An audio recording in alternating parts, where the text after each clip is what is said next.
I'm going to do Daily Tanya on page 76, Friday, 17th of the month of Av, July 31st. We're in the middle, towards the end of we're in the middle of letter 5, which the beginning of the letter said, they quoted the Zohar, who makes the holy name every day? Whatever that, what is it? Who, and I quote, who makes the holy name every day?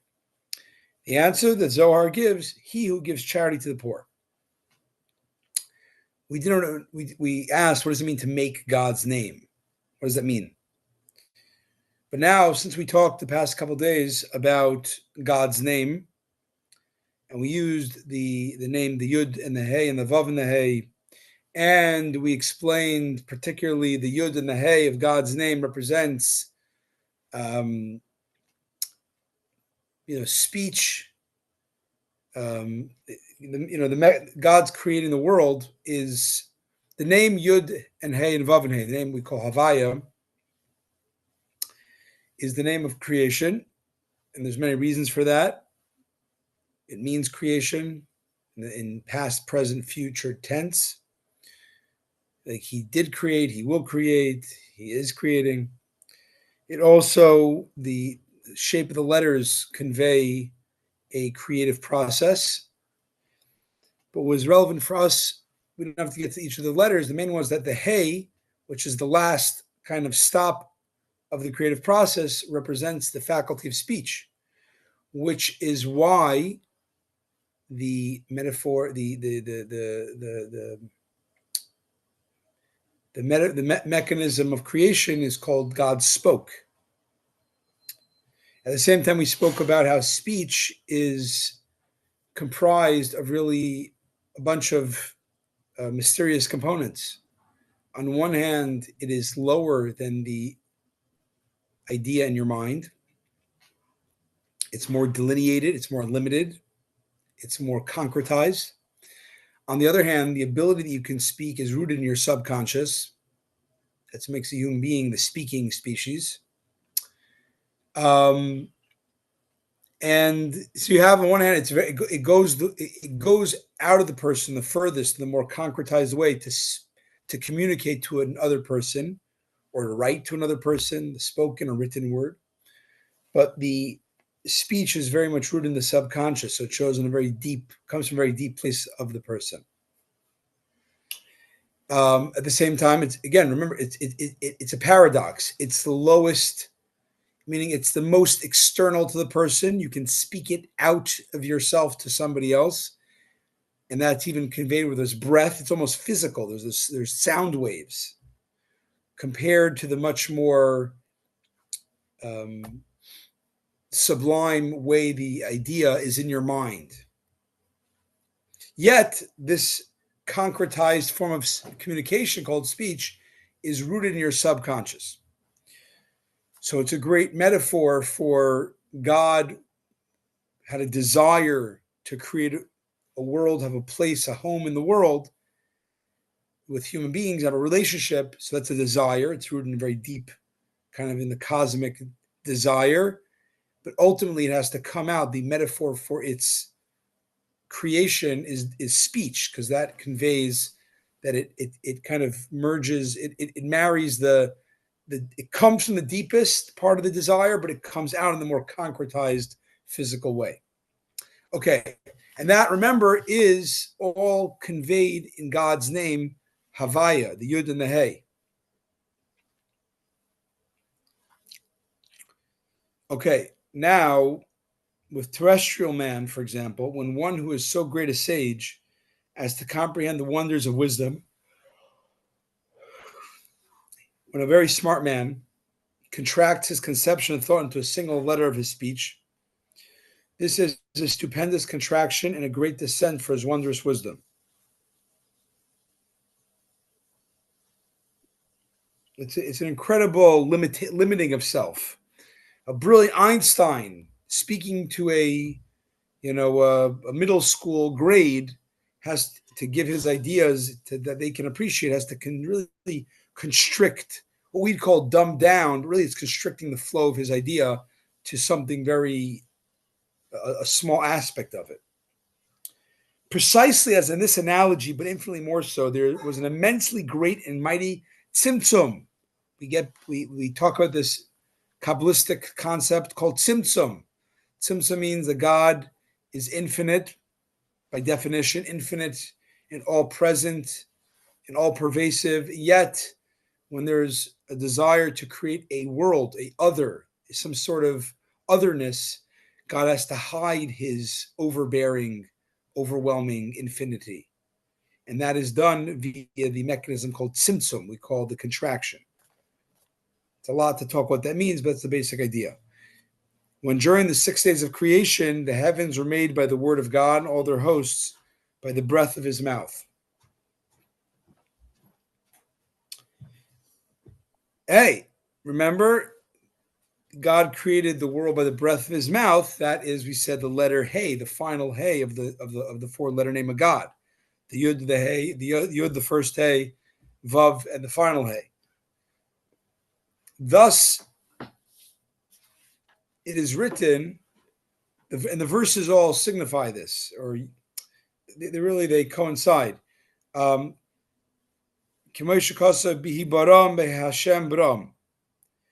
are the chronicles of heaven and earth when they were created.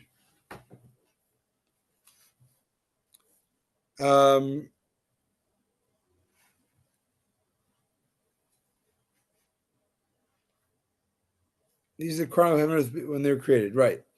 But revocalizing the Hebrew letters of this word, the sages read it as if they were simultaneously pronounced Behei Bra'am. So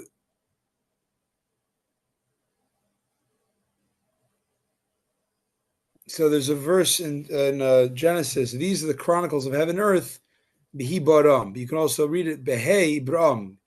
This is the heaven and earth of which was created by the Hey, which is what we talked about. The Hey is the final, represents speech, it's breath, the concretized form of communication. This letter Hey is the source of the 9 creative utterances which issued from the first utterance, Bereshit, which itself is a creative utterance. It says in the Mishnah, there's 10, if you map them down, there's 10 Yehi, let there be light, let there be the firmament, let there be whatever. And there's 9, plus Bereshit is also considered a saying of God. The 10 utterances of creation. This letter Hey, and it's identical to the sphere of Chachma, which is called Reshit, the beginning of wisdom. However, at that time, this downward flow from Chachma to Malchut occurred without any arousal from below whatsoever. Bottom line is that the name of God was used to create, I guess what I think is the next 10 sefirot, or the next world. And that was what it was. Okay. However, that was a free lunch. Originally, there was no people, there was no relationship. So God did all the work. God, so to speak, did it without any precipitation from below. It was just God wanted to create the world. God created the world, top down. There was no arousal from below. For there was no man to do work. There was no partner. It occurred solely because he desires to act with kindness. As it is also written, the world is built by kindness. This is the meaning of the word, the chronicles of heaven and earth, Hebrew, when they were created. Ba'avraham. Hibaram is the same letter as Avraham. We know Avraham is the embodiment of all the patriarchs, the embodiment of kindness. He is chesed. Chesed represents God's attribute of giving without any work expected of the recipient. Wow. Giving free lunch, giving free flow. So you're seeing there's a lot of you see the codes are really paralleling. You see the Hey created Bihibaram, it's Avraham, it's Chesed. What the Alter Rebbe, Rabbi Shnerzam, is saying here is he's giving you kind of a little bit of an insight to how creation happened conceptually to some degree. But he makes a point now that it's all originally the creation process was done for free. No work expected upon us, from us. However, after the creation of man, to work it, to work the land, then every arousal from above to arouse the attribute of supreme kindness depends on arousal from below. If you want to have flow from above, you want creation, you want God to create or to channel blessings, you have to do some work below. Through the act of charity and kindness that Jews perform in this world. That is why our sage of blessed memory have said, whoever says that he has nothing but Torah and thus no kindly deeds does not have even Torah. Ooh.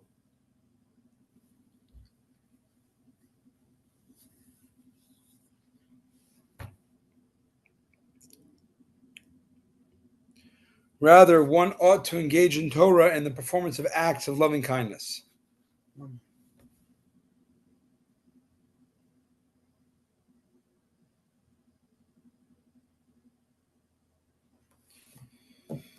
Because if you want flow, you have to do kindness. You have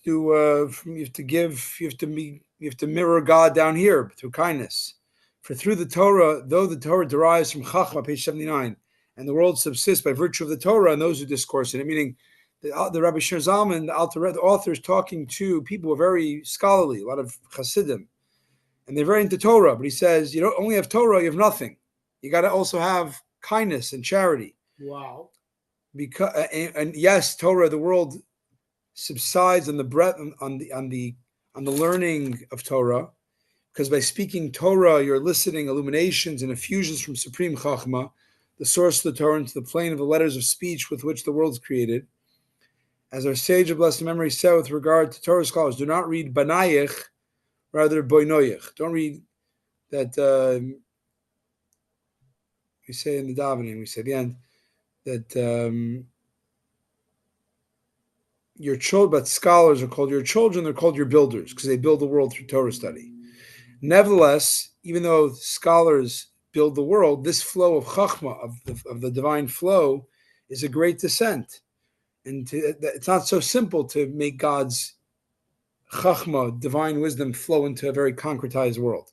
To accomplish this, it's necessary to arouse supernal chesed, which, like water, is drawn down from a high place to a low place, by means of an arousal from below through acts of charity and kindness here below, whereby one diffuses life and kindness to revive the spirit of the humble and the downcast.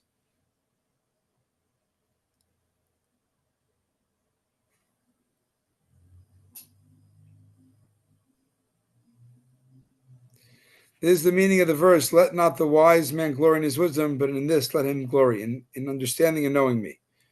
But in such a manner that it brings about the fulfillment, I am God who acts in kindness. For it is chesed that causes the vitality of chachma to issue downward.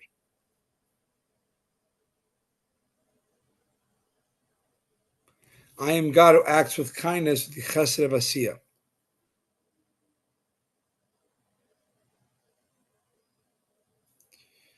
And in the absence of this kindly conduct, the Torah study that this person undertakes is called his wisdom alone. And there's no downward flow of life from it, God forbid. So you're seeing what he's